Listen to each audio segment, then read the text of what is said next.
Assalamualaikum warahmatullahi wabarakatuh. Apa kabar semuanya? Perkenalkan, nama kakak Rizky Ardi Saputra. Bisa kalian panggil Kak Rizky. Oke, kali ini kakak akan memberikan materi pembelajaran kelas 6 tentang subtema 1, selamatkan makhluk hidup. Tema 1, tumbuhan sahabatku. Dan pembelajaran yang pertama, coba kalian perhatikan tumbuhan di sekitar rumah kalian. Apa sih manfaat tumbuhan bagi kehidupan? Coba kalian amati gambar berikut ini.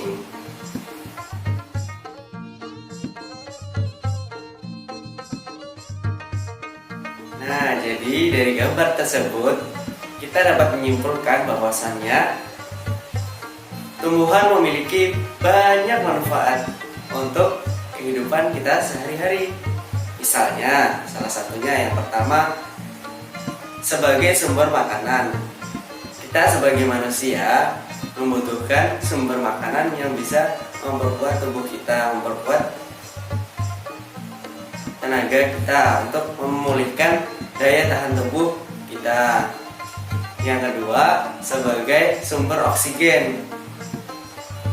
Tumbuhan bisa menjadi sumber oksigen. Kenapa? Karena tumbuhan mengeluarkan oksigen dan bisa diserap oleh manusia. Nah, dari tumbuhanlah kita bisa menikmati udara yang segar ini. Dan yang ketiga, tumbuhan juga bisa kita gunakan untuk bahan obat-obatan. Misalnya pucuk daun jambu bisa kita gunakan untuk mengobati sakit perut atau dinamakan penyakit diare. Selanjutnya misalnya contoh lain, daun sirsak bisa kita gunakan untuk mengobati penyakit kolesterol dan lain sebagainya. Jadi tumbuhan bisa kita manfaatkan untuk bermacam-macam mengatasi penyakit yang ada dalam tubuh kita.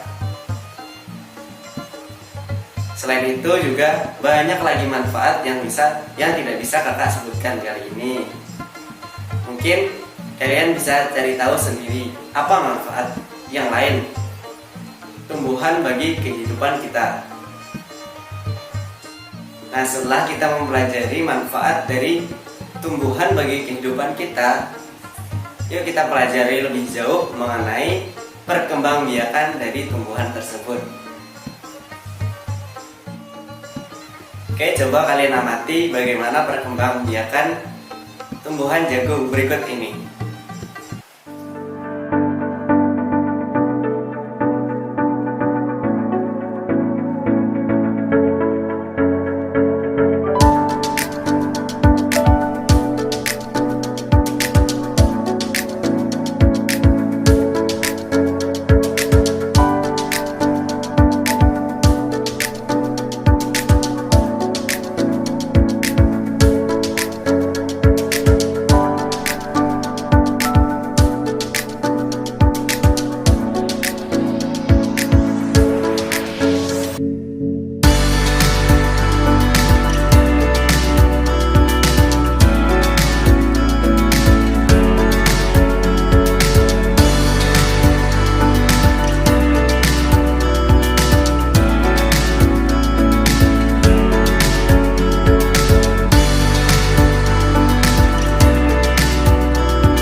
perkembangbiakan tumbuhan jagung. Nah, oke, semoga kalian sudah paham tentang perkembangbiakan tumbuhan jagung. Selanjutnya, kalian tahu nggak sih apa itu perkembangbiakan secara generatif? Ada yang tahu? Oke, yang belum tahu, coba kita amati video berikut ini.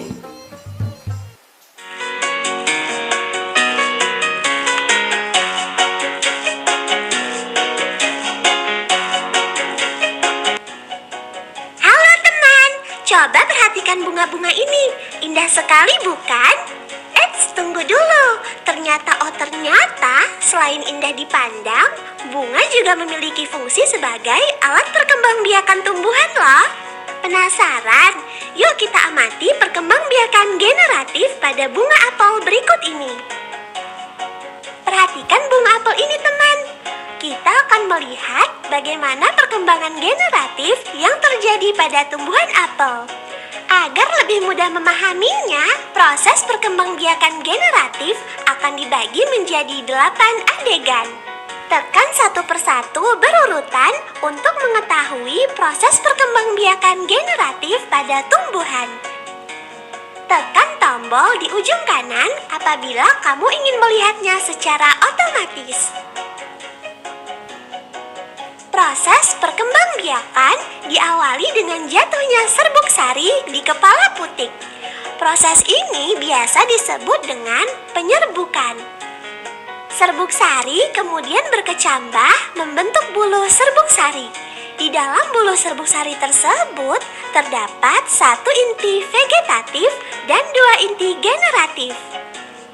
Selanjutnya, bulu serbuk sari membentuk saluran menuju ruang bakal biji dengan inti vegetatif sebagai penunjuk jalan. Setelah sampai di dalam bakal biji, maka inti vegetatif akan mati. Setelah inti vegetatif mati, kedua inti generatif bergerak dan melakukan pembuahan. Inti generatif pertama akan membuahi sel telur untuk menghasilkan zigot. Sedangkan inti generatif kedua akan membuahi inti kandung lembaga sekunder untuk menghasilkan endosperma. Endosperma ini berfungsi sebagai cadangan makanan bagi calon individu baru. Selanjutnya, zigot akan berkembang menjadi embrio dan embrio tersebut akan berkembang menjadi biji. Biji tersebut dilindungi oleh dinding bakal buah. Setelah pembuahan selesai, benang sari, mahkota, dan kelopak bunga akan layu kemudian gugur. Bakal buah yang mengandung biji berkembang menjadi buah. Biji dari buah apel ditanam, kemudian akan tumbuh menjadi tanaman baru.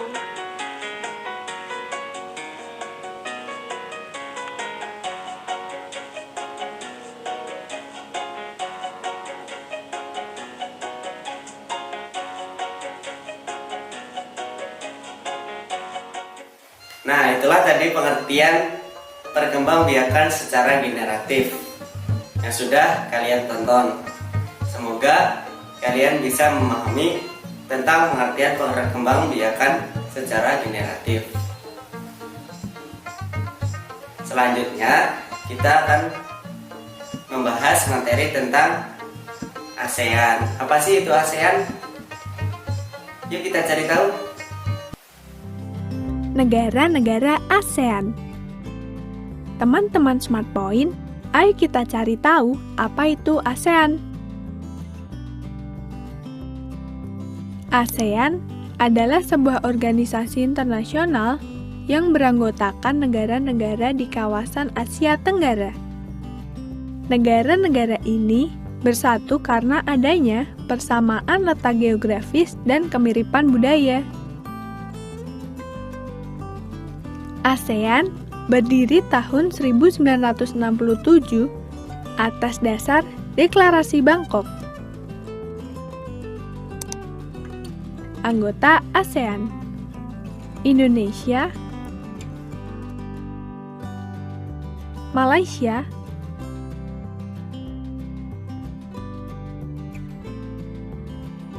Thailand,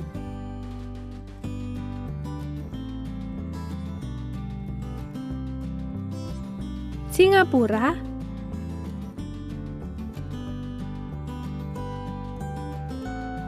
Filipina,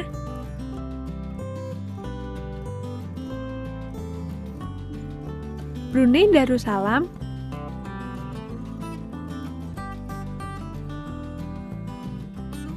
Vietnam,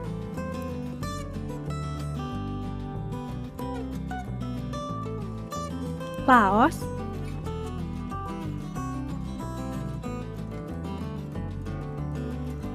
Myanmar,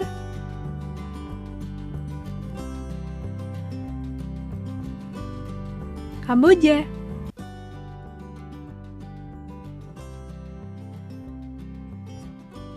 Nah, teman-teman, itu tadi yang kita pelajari tentang ASEAN. Sampai jumpa. Hai teman-teman, salam Neobi.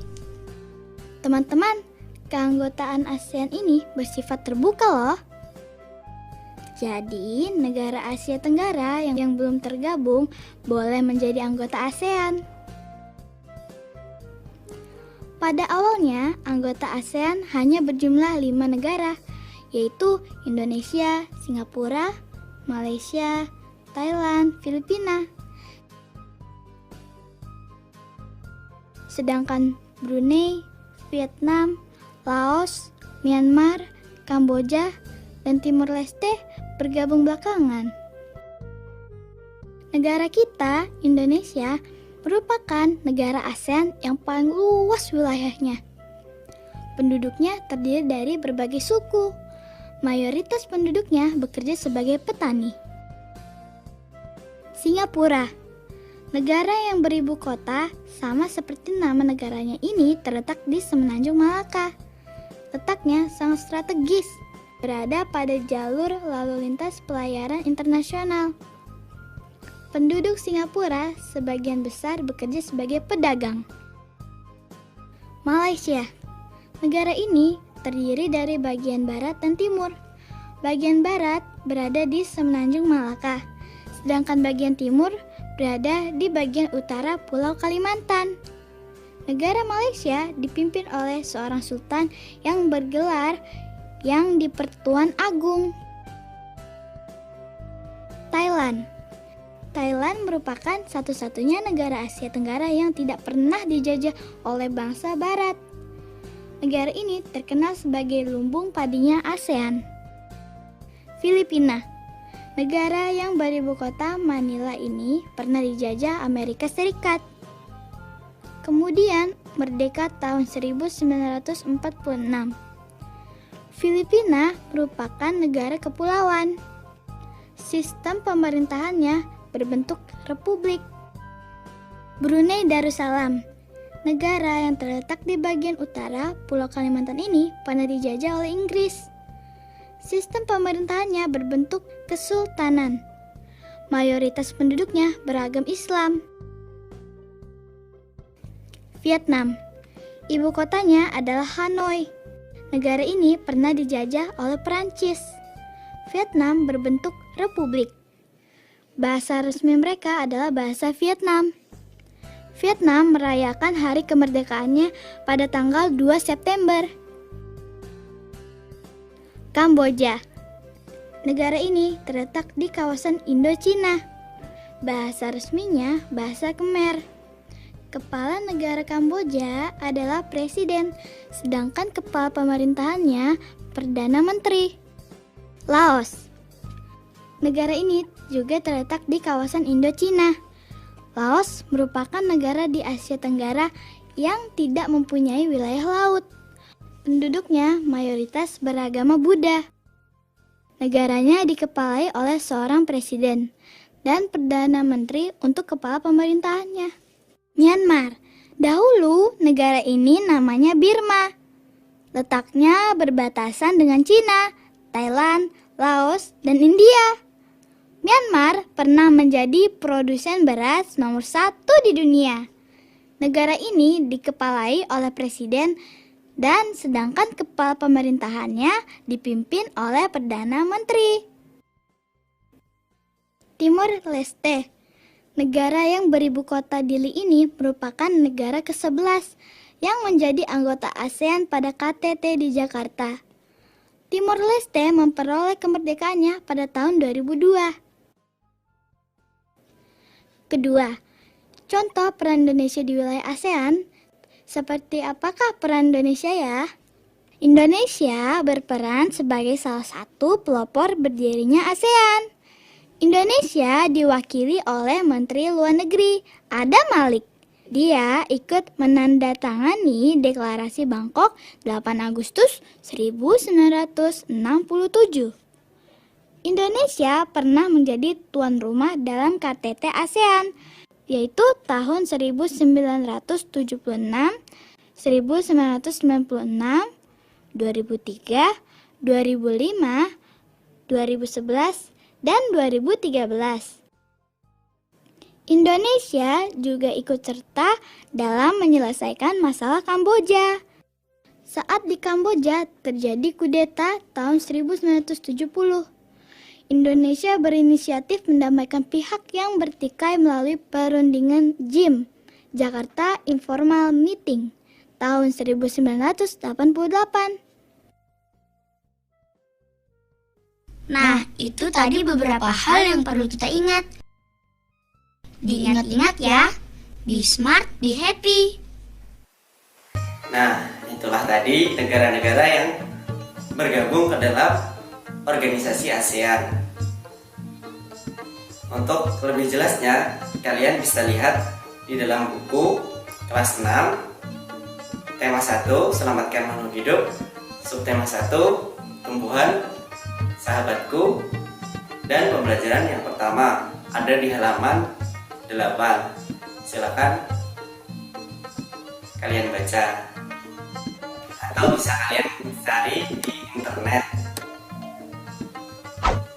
karena di internet lebih banyak penjelasan pengertian mengenai ASEAN.